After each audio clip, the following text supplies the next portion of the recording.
Peace TV English, the solution for humanity.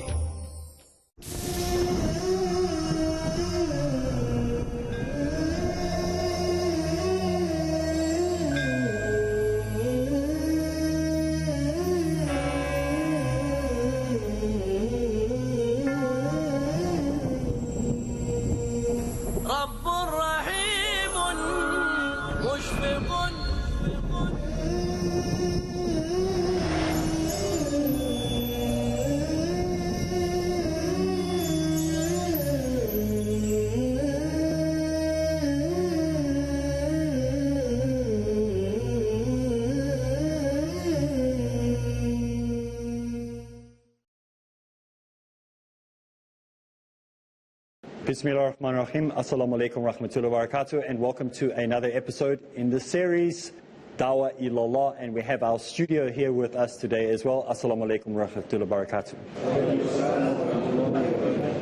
For all our guests at home who are tuning in from all over the world, we welcome you and we thank you for choosing to spend this half an hour or so with us as we investigate how to be more effective in calling people towards Allah. As we have said already in the series, the aim of Dawah Ilallah is to call people to the submission of Allah. As a byproduct or as a result of calling them to Allah, they will want to read the Quran. And when they start to read the Quran, they'll want to know who their prophet is, the final messenger, along with all the other messengers that were sent. They'll want to know that. And then they will want to start to live a life that would be different.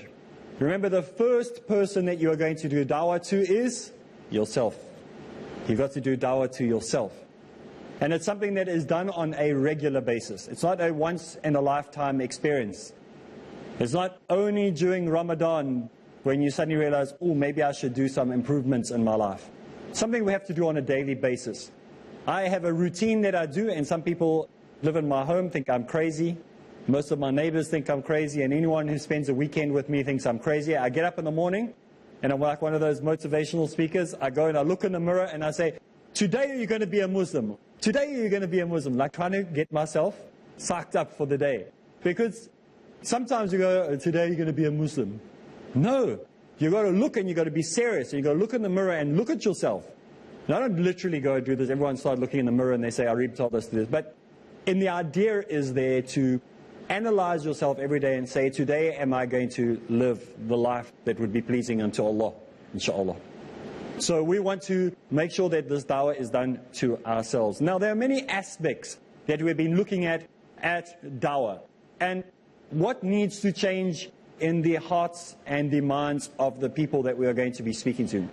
We are following the framework that has been written by a brother who has entitled his work Dawah Ilallah. So, even though I had been doing Dawah Ilallah all along, I realized that it is important to have other people's work that you refer to.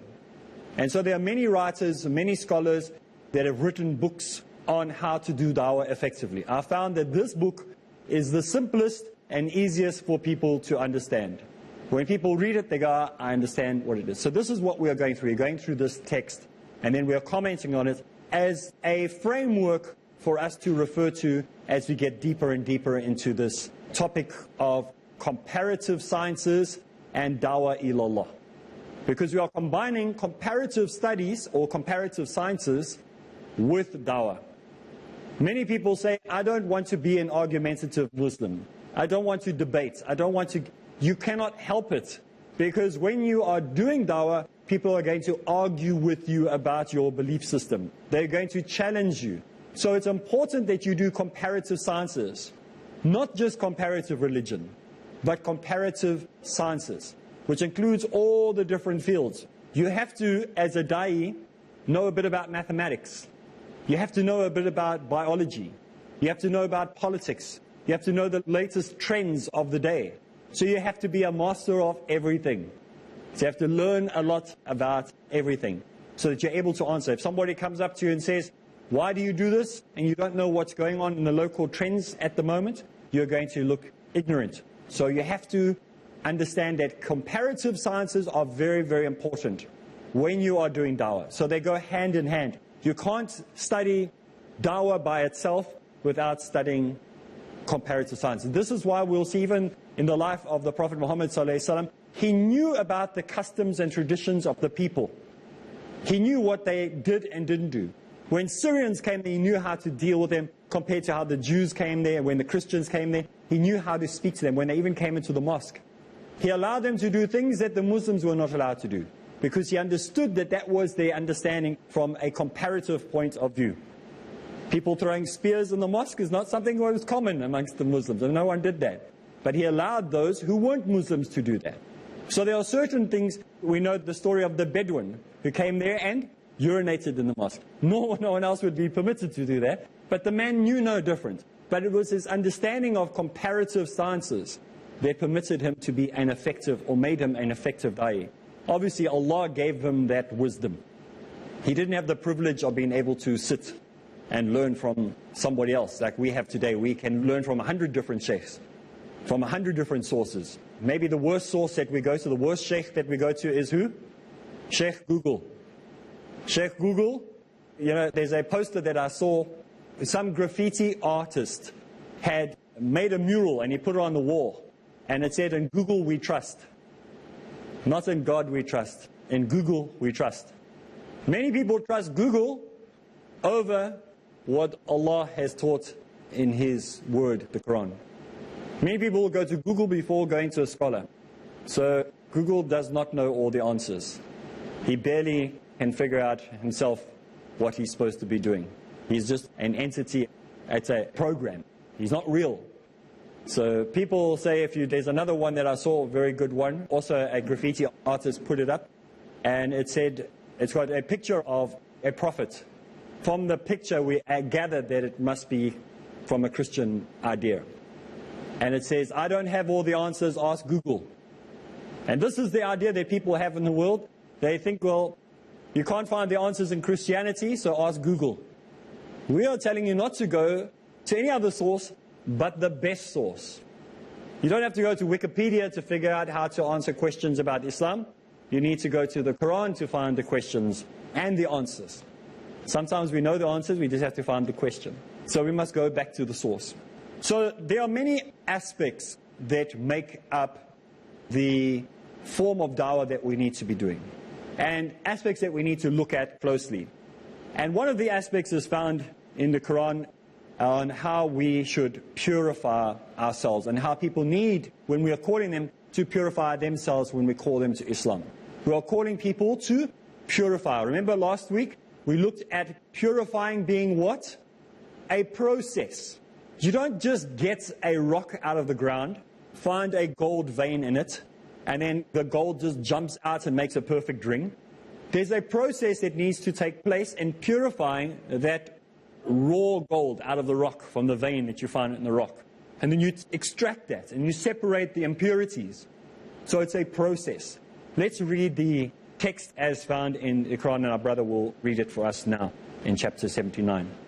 Yet another aspect is to call people to purify themselves. And say to him, "Would you purify yourself, and I guide you to your Lord, so you should fear Him." Surah 79, verse 18 and 19. So we see here that purification means that it's not only got to do with your body, with you and me, but it has to do with your soul, your spirit, and with knowledge, and with our belief systems, and with everything else, our families, everything. It's not just two-dimensional. It's many-dimensional, three-dimensional. We can touch it and turn it and see it in many different ways. So purification is not only about performing wuzu, as some will say. It's not just about washing and those rules. It's also about how we change our attitudes, the knowledge that we gain, the spirit of Islam. And so when we purify ourselves, it's something that is a continuous process. I remember last time I came to Peace TV, they had a conference, and afterwards they gave us these very expensive watches, but they were very fancy. But that watch, if you don't service it, it's going to not be worth anything. Even though it was cost so much money for them to buy it, it will be worth nothing if I don't yearly take it out and service it. I have to send it to some jeweler, spend a bit of money, like your car. Think about your vehicle, your motor vehicle, auto vehicle, and you don't service it when you're supposed to service it. Your little beeper will come up on your car and it says service. The motor vehicle says service the car now. If you don't service it, the value drops. The problem will start with the vehicle. Things will start breaking. Parts will start falling out of the car as you're driving, and it will start shaking, and then your fuel consumption becomes more. Everything goes wrong if you do not service it. If you service it, khalas, everything's sorted. You get better fuel consumption, everything works better. So when we see in this that Allah guides all of mankind and He purifies us, we need to purify ourselves when we call people to Islam. They need to purify themselves, and we've got to purify ourselves. It means maintenance plan. It's a plan to look after your watch to make sure that it works properly by sending it to the jeweler, or your car. But this is our spirit that we're talking about. This is our character, our knowledge. We have to look, what knowledge have I gained over the year that actually has nothing to do with Islam? There was somebody in one of the other studios with one of the other speakers who said to the speaker, money is haram because it's not silver and gold.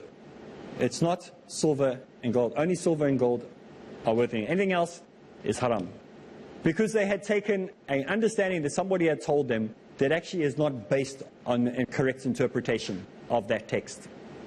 Like people will say, it's okay to take heroin and cocaine and all the other drugs and ecstasy and all the other drugs because there's nothing mentioning ecstasy and acid and cocaine and heroin in the Quran. Okay. It's not okay. You understand? If you want to take it from that point of view, then you can do anything. You're not allowed to drive a car, you're not allowed to watch a television, you're not allowed to do anything that we see today. So you have to understand the text properly, not just your own interpretation.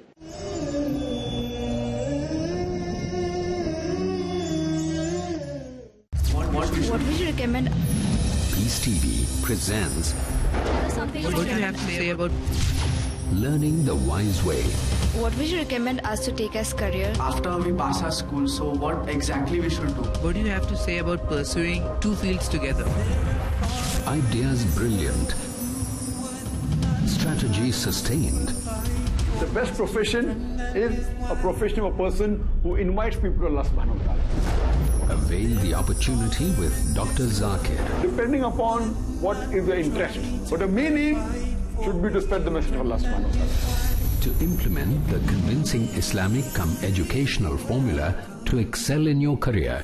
Watch Career Guidance every Friday at 6:30 p.m. and repeat telecast at 9:30 a.m. UK on Peace TV. Peace TV presents over 100 million viewers at one of the largest peace conferences in the world, addressing a sea of spellbound spectators. Over 30 world-renowned orators on Islam with credentials impeccable. The truth of Islam. Deen is your way of life. It is our duty, our obligation. By following the Quran and Sunnah, we will give the message to one and all. With articulation exquisite. Read the book of Allah. Islam is the easy way. It's the simple way. Remind each other. The Muslim is not a source of harm for other people. Collaborate with the people for good. This is the call of Islam. With the mission of spreading the truth of Islam. Do what you can to spread the word of Islam. Wherever we are. Live like a Muslim. Use your power. Allah is saying, why do you need anything else? This Quran is self-sufficient. The only book on the face of the globe, the Quran. How a human being should lead his life is given in this instruction manual, the glorious Quran. For peace to prevail on earth in Peacemakers. Next on Peace TV.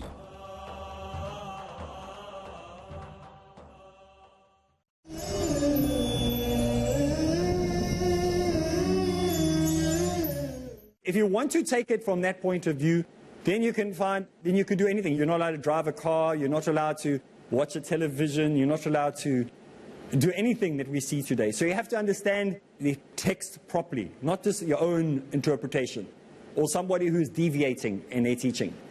And so this is why we have to purify our knowledge even.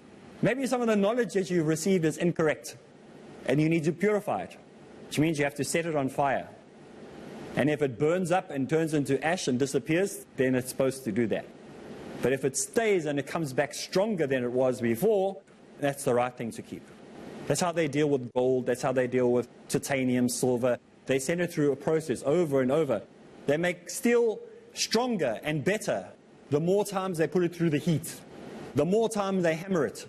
Remember those old days you saw the blacksmith coming and hammering, making a sword, and you put it back in the fire and then you take it out and hammer it. The more he does that, the more the fibers join together tighter and stronger, and the connection is better. The less you do it, the looser the fibers are. And so when you use your sword, it just breaks the first time it gets hit. So it's harder to have quality. It's more strenuous to get quality. It's more expensive to get quality. But it's better to have quality. So this is what it's speaking about, how we need to purify ourselves. It's a process. It's not an inheritance right. It's not something that just happened, I'm a Muslim now, I'm just going to inherit everything from my mother and my father. It's a process you still have to go through on an individual basis. When we think of, if you're at home and you're wanting to do dawah to people, you are calling them to a process. It's a stage-by-stage belief system. That Islam was revealed in stages.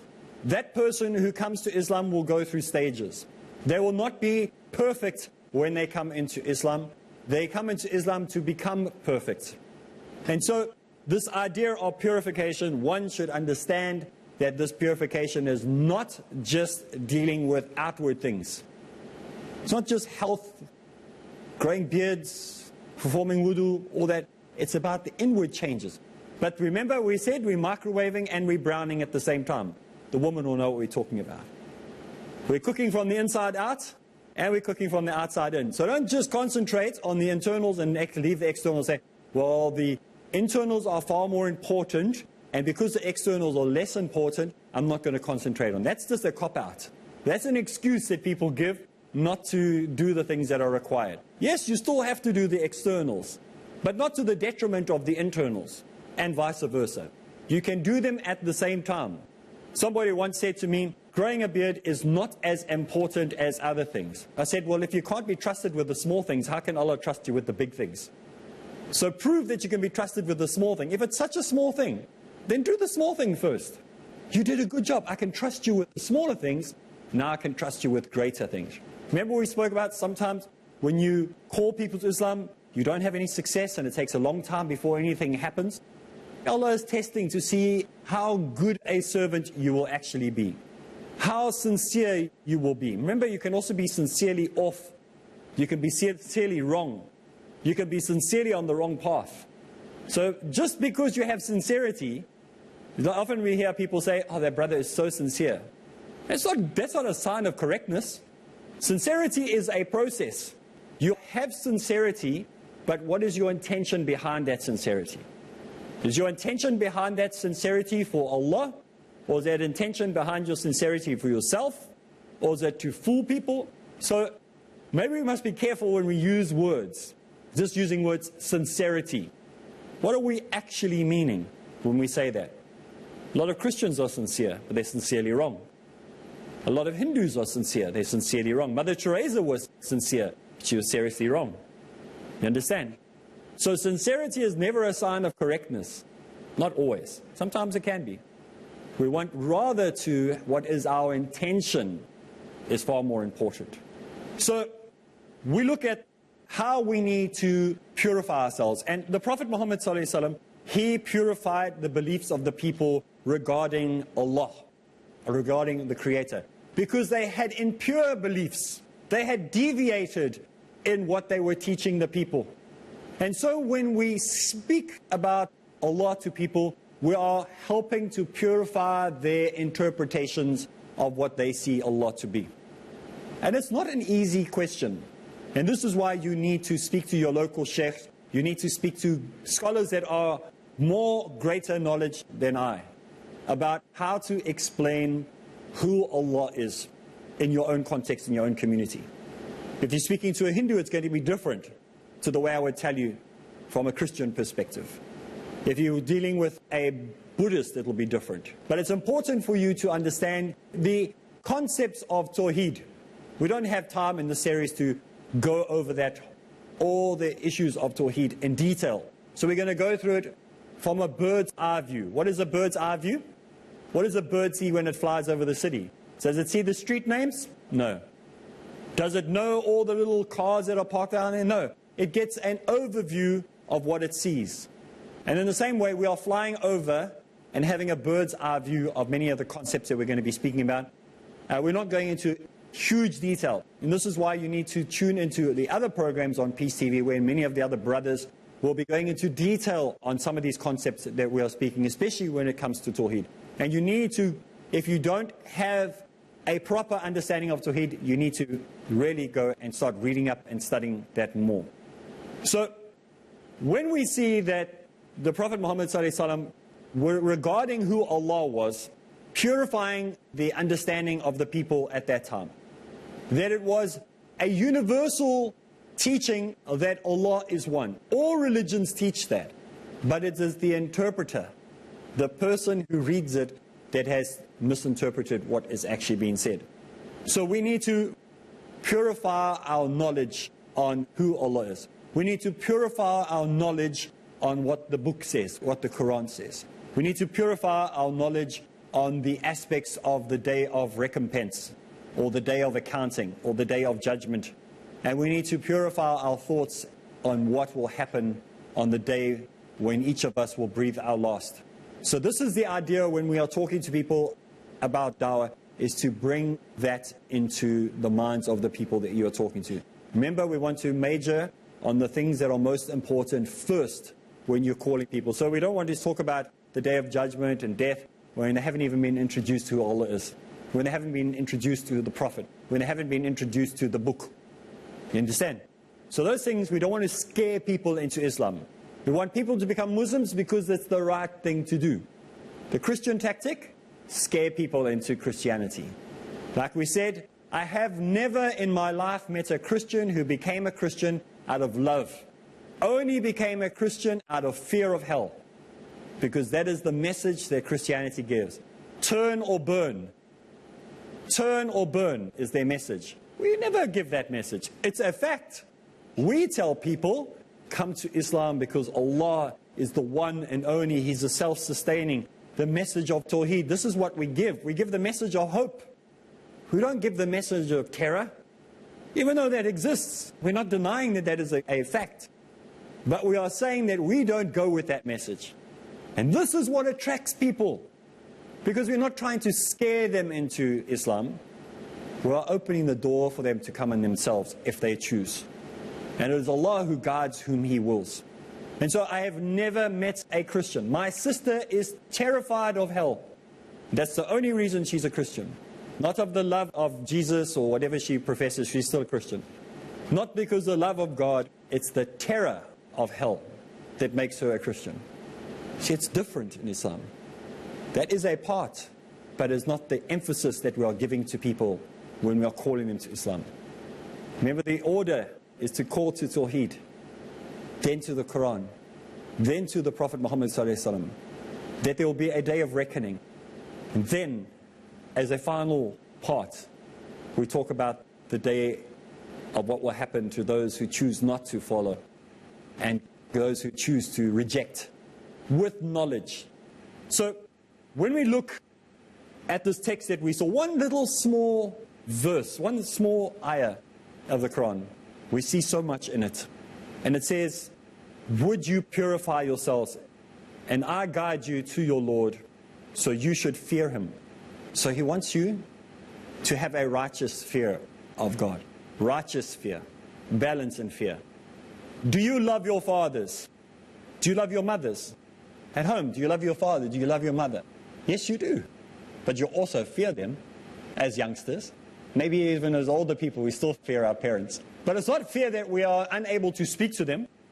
It's not fear that we are unable to ask them for anything. It's a fear within balance. Some people don't understand this word fear. They get very confused, especially the Christians. They go, but you live in terror and fear. That's not what it says. It's the fear of knowing that there is that respect that still needs to be there. There is a cult of informality that has entered into many religions in the world. The cult of informality. They become informal with God. They say, hey, God, give me a car. Not ask Him, give me. How dare you say to Allah what He must do? And this is what happened in many of these prosperity churches. We call them the name it, claim it, and fame it. I name it in the name of Jesus, and I want my car, and I'm guaranteed to get it because I demand it. It's my birthright. That's what they're doing. These Pentecostal churches. You'll see them on television, the ones with their spray-painted blue hair. You see these old ladies with their blue hair. They tell everyone, phone now, and if you give $500, God will multiply it for you. It's all just about money. It's not about honesty and truth. Well, that's all the time we have for today's program. The time has gone so fast. Make sure you're at home. If you want to know what's going to happen next and how to be more effective, join us again next week. Same place, same time. So from us in the studio, Assalamu alaikum rahmatullahi wa barakatuh.